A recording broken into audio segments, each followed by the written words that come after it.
ప్రభునందు మాకు అత్యంత ప్రియులైన దేవుని ప్రజలందరికీ యేసుక్రీస్తు వారి శ్రేష్టమైన పూజ్యము నామం పేరిట శుభాలు ప్రకటిస్తున్నాను. బాగున్నారు మీరంతా? Good morning.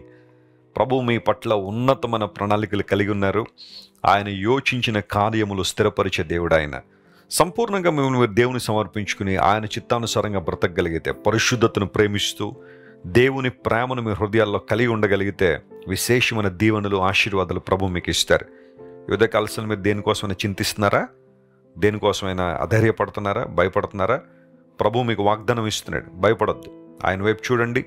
అసాధారణమైన కార్యాలు దేవుడు జరిగించడానికి ఆయన ఇప్పుడు సామర్థ్యం కలిగినవాడు. ఒకసారి ఆలోచించండి. ఈ సకల సృష్టిని తన మాట ద్వారా కలుగు చేసిన దేవునికి అసాధ్యమైనది ఏదైనా ఉంటుందా? ధైర్యం కలిగి ఉండండి. మీ జీవితాల ద్వారా దేవుని నామం మహిమపరచబడినట్లుగా ప్రభు మిమ్మల్ని జ్ఞాపకం చేసుకుని పోతున్నారు. ఈరోజు వాగ్దానం కోసం ఎదురు చూస్తున్నారు కదా. ప్రతిరోజు పరిశుద్ధ గ్రంథం తెరిచి ఒక వాగ్దానాన్ని మనం ధ్యానం చేస్తున్నాము. ఈ వాగ్దానాలు మన గొప్ప బలాన్ని, ఆశీర్వాదాన్ని ఇస్తున్నాయి. ఈరోజు వాగ్దానంగా బైబిల్ గ్రంథం తెరిచి రూతు గ్రంథం 2వ అధ్యాయం 10వ వచనం చదువుకుందాం. The book of Ruth chapter 2 and verse 10. అందుకు ఆమె సాగిలపడి తల వంచుకుని, ఏమి తెలిసి పరదేశినైన నా యందు లక్ష్యముంచునట్లు నీకు కటాక్షము కలిగెనో అని చెప్పగా, బోయజు, నీ పెనిమిటి మరణమైన తరువాత నీవు నీ అత్తకు చేసినదంతయు నాకు తెలియబడెను. పరిశుద్ధ గ్రంథంలో రూతు గ్రంథానికి ఉన్న ప్రాముఖ్యత మనందరికీ తెలుసు. రూతు అనే మాటకు ఫ్రెండ్ అని అర్థం. ఆమె ఒకప్పుడు మోయాబు దేశంలో ఉన్నప్పుడు దేవుని దూరంగా ఉంది, కానీ బెత్లెహేముకు రావాలి అని ఆశించినప్పుడే ఆమె స్నేహితురాలైంది దేవునికి కదా. మనందరం కూడా ఒకప్పుడు లోకంలో పడిచెడిన వారమే, కానీ యేసు ప్రభు మనలను తన స్నేహితులుగా చేసుకున్నారు. ఎంత గొప్ప ఆధిక్యత అది. రూతు దేవుని ప్రణాళికలో పాలిభాగస్తురాలైంది. ఆమె తీసుకున్న ఒక్క నిర్ణయం, బెత్లెహేముకు రావాలనే నిర్ణయం ఆమెను చాలా ఉన్నతమైన స్థితిలో నిలబెట్టింది. ఆమె బెత్లెహేముకు వచ్చిన తర్వాత బోయజు పొలములో పరిగె ఏరుకోవడానికి వెళ్ళిన తర్వాత బోయజు ఆమెను చూసినప్పుడు బోయజుకు ఆమె మీద కటాక్షం కలిగింది, ప్రేమ కలిగింది, లేదా ఒక కన్సర్న్ ఆయన కలిగి ఉన్నాడు. ఆ సందర్భంలో రూతు బోయజ్తో మాట్లాడుతుంటుంది, ఏమీ తెలిసి పరదేశినైన నా యందు మీరు లక్ష్యముంచినట్లు మీకు కటాక్షం కలిగింది. నేను గొప్పదాన్ని కాదు కదా, మీ అంత ఉన్నతమైన స్థానంలో కూడా నేను లేను కదా. ఒక పరదేశిని నేను, మోయాబు దేశం నుండి వలస వచ్చిన దాన్ని. నా పట్ల ఇంత ప్రేమ ఎందుకు, ఇంత కటాక్షం ఎందుకు, నా మీద ఎందుకు లక్ష్యం ఉంచుతున్నారు అని అడిగినప్పుడు బోయజ్ చెప్పాడు, నీ గురించి అంతా నేను తెలుసుకున్నానని. ప్రభునందు ప్రియ దేవుని బిడ్డలారా, ఈ వచ్చిన భాగంలో బోయజు మన ప్రభు అని యేసుక్రీస్తు వారికి సాదృశ్యంగా ఉన్నాడు. రూతు మనందరికీ సాదృశ్యంగా ఉంది. బోయజుకి మంచి లక్షణం ఏంటంటే అతడు రూతు యందు లక్ష్యం ఉంచాడు అని బైబిల్లో మనం చూసాం కదా. దేవుడు కూడా మన యందు లక్ష్యం ఉంచిన దేవుడు. ఎప్పుడైనా మన శ్రమ వచ్చినప్పుడు, లేదా కష్టం వచ్చినప్పుడు, ప్రతికూల వాతావరణం వచ్చినప్పుడు, ఎవరైనా నా యందు లక్ష్యం ఉంచితే బాగుండు, నా మీద దృష్టి నిలిపితే బాగుండు అని చాలా ఆశపడుతుంటాం. అయితే దేవుని లేఖను సెలవిస్తూ ఉంది, దేవుడు మన పట్ల లక్ష్యం ఉంచే దేవుడు. ఆయన చూపు మన మీద ఉంది, ఆయన కనుదృష్టి మన మీద ఉంది. కారణం ఏంటో తెలుసా? ఆయన తన రూపంలో, తన పోలికలో మనల్ని చేసుకున్నాడు గనుక.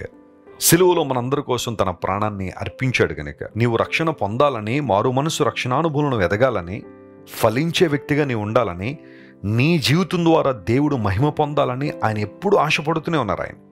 ఆయన ప్రణాళికలు నీ పట్ల ఎప్పుడు నెరవేర్చబడాలని దేవుడు కోరుతున్నాడు.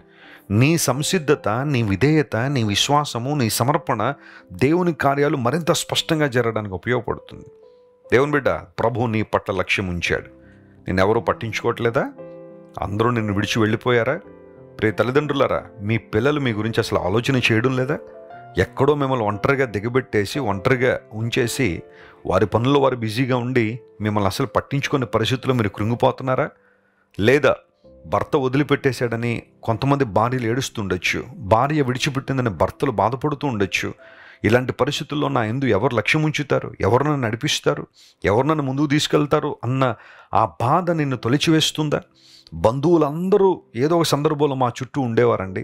కొంచెం మేము నష్టాల్లోకి వెళ్ళిపోతుంటే, కష్ట పరిస్థితులకు వస్తుంటే అందరూ మమ్మల్ని వదిలిపెట్టేశారని అనే బాధ నీలో ఉందా? దేవుడు నీతో మాట్లాడుతున్నాడు ఈరోజు. ఆయన వైపు నుంచి చూడాలి. గొప్ప కార్యాలు ప్రభు నీ జీవితంలో జరిగించేవాడు ఆయన. నీ యందు లక్ష్యం ఉంచే దేవుడు ఆయన. ఇశ్రాయేలీయులు ఐగుప్తు దేశంలో బానిసలుగా ఉన్నప్పుడు, లేదా దాస్యగృహమైన ఐగుప్తులో వారు నలిగిపోతున్నప్పుడు ఫరో వారిని రోజు రోజుకి ఇబ్బంది పెట్టడం ప్రారంభించాడు. ఇన్ఫ్యాక్ట్ ఆ ప్రతికూల వాతావరణం రోజు రోజుకి ఇంక్రీజ్ అయిపోతూ ఉంది. ఆ సందర్భంలో ప్రజలు మూలిగారట. ఇశ్రాయేలీలు నిట్టూర్పులు విడిచారు. దుఃఖము, వేదన, బాధ వారిని కమ్మేసినప్పుడు లేఖనం సెలవిస్తూ ఉంది, దేవుడు వారి మీద లక్ష్యం ఉంచాడని. లక్ష్యం ఉంచడం మాత్రమే కాదు, మోషేని దేవుడు పంపించి ఫరో మెడలు వంచి ఇశ్రాయేలు ప్రజలను బయటికి తీసుకొచ్చారు. ఒక బానిస గృహంలోంచి వారు బయటకు వచ్చినప్పుడు వారు ఆనందించారు, సంతోషించారు. దేవుని ప్రజలారా, ప్రభువుని యందు లక్ష్యం ఉంచాడు. నువ్వు ఏ శ్రమలో, ఏ ఇబ్బందులో, ఏ దాస్య గృహంలో, ఏ ఇబ్బంది కొలిమిలో నీవు ఉన్నావో అక్కడి నుంచి నేను విడిపించడానికి దేవుడు సామర్థ్యం కలిగిన వాడు. ఆశ్చర్యమైన కార్యాలు నీ జీవితంలో జరిగిస్తాడు. అంత మాత్రం కాదు, కటాక్షము కలిగిన దేవుడు ఆయన, కృప కలిగిన దేవుడు ఆయన, కరుణ కలిగిన దేవుడు, వాత్సల్యం కలిగిన దేవుడు ఆయన. దేవుడు నీ జీవితంలో మేలు చేయడానికి ఇష్టపడుతున్నాడు. బోయజు రూతును లక్ష్యము చేసినప్పుడు, తన కటాక్షమును కృమ్మరించినప్పుడు రూతు యొక్క ప్రతి అవసరము తీర్చబడింది. మీరు ఆ క్రింద వచనాలన్నీ మీరు చదువుతూ ఉంటే రూతు యొక్క ప్రతి అవసరము కూడా తగిన సమయంలో దేవుడు తీర్చినట్టుగా లేఖనాల్లో మనం చూస్తున్నాం. దేవుడు మహిమైశ్వర్య సంపన్నుడు. తన ఐశ్వర్యంలో మన ప్రతి అవసరాన్ని తీరుస్తాడు. ఈరోజు దేనికోసం నువ్వు ప్రార్థన చేస్తున్నావు? ఏ విషయాల కోసం దేవుని సన్నిధిలో గోజాడుతున్నావు? కేవలం భౌతిక సంబంధమైన అవసరాల గురించి నేను మాట్లాడడం లేదు. బహుశా నీకు ఆత్మ సంబంధమైన అవసరాలు కొన్ని ఉన్నాయి. మానసికంగా నీవు కొన్ని అవసరాలు కలిగి ఉన్నావేమో. దేవుడు అన్ని విషయాల్లో నిన్ను జ్ఞాపకం చేసుకుని తన భద్రతను, తన క్షేమాన్ని, తన మహిమను, తన ప్రభావాన్ని ఇవ్వడం ద్వారా నీ జీవితంలో మేలు చేయాలని ఆయన కోరుతున్నారు. ఈ వాగ్దానం ఈరోజు క్లెయిమ్ చేసి ప్రభువును స్తుతిద్దామా? కన్నులు మూసుకోండి. ప్రేమగల తండ్రి, మీరు మాకు ఇచ్చిన ఈ వాగ్దాన సందేశాన్ని బట్టి నీ కొందనాళ్ళు. బోయజు రూతును లక్ష్యము చేసి ఆమె మీద కటాక్షము చూపినట్టుగా ప్రభువా, నీవు అంతకన్నా ఎక్కువగా కృపను, ప్రేమను, వాత్సల్యతను మా మీద కృమ్మరించావు ప్రభువా, నీ కొందనాలు. బోయజు రూతును లక్ష్యము చేసినట్టుగా నీవు కూడా మమ్మల్ని లక్ష్యం చేశావు. పాపంలో, శాపంలో పడి ఉన్న మమ్మల్ని అలా వదిలిపెట్టేక నీ కృప ద్వారా మమ్మల్ని లేవనెత్తిన ఆయన బలపరిచి నీ మహిమ కొరకు మమ్మల్ని నిలబెట్టినందుకు నీకు స్తోత్రాలు. ఈరోజు మా ప్రియులు ఎంతమంది అయితే వాగ్దాన సందేశం ఆయా ప్రాంతాల నుంచి వీక్షిస్తున్నారో వారందరినీ దీవించండి. అనారోగ్యంతో ఉన్న వారిని స్వస్థపరచను. యెహోవా రాఫా నీకు పేరుంది ప్రభువా. కనికరించి మేలుతో నింపండి. విడుదల లేని వారికి విడుదల ఇవ్వండి. ఆశీర్వాదం కొరకు ప్రార్థన చేస్తున్న వారిని ఆశీర్వదించండి. ఘనత మహిమ నీకే చెల్లిస్తూ యేసు నామం పేరిట అడుగుచున్నాం తండ్రి. Amen, amen. God bless you dear friends. Have a wonderful day. Christ worship centre ఓ బలమైన సంఘ ఉజ్జీవం. కొన్ని సంవత్సరాల క్రితం కేవలం 2తో ప్రారంభించబడిన పరిచర్య నేడు ప్రపంచవ్యాప్తంగా లక్షలాది మందిని ప్రభావితం చేయుచున్నది. రాజమండ్రి, సికింద్రాబాద్, బెంగళూరు, చెన్నై, నెల్లూరు, దుబాయ్, బెహ్రైన్, కరీంనగర్, విశాఖపట్నం, గద్వాల్, కొవ్వూరు, మలకపల్లి, శ్రీలంక, భూటాన్, అడ్డతీగల, పాలమూరు, ఒంగోలు, బళ్ళారి, కోరుకొండ, పోతవరం, నల్లజర్ల, వెంకటరామయ్యగూడెం, మచిలీపట్నం, ఇందిరానగర్లతో పాటు అనేక గ్రామాల్లో క్రైస్ట్ వర్షిప్ సెంటర్ ఆరాధనలు జరుగుచున్నవి.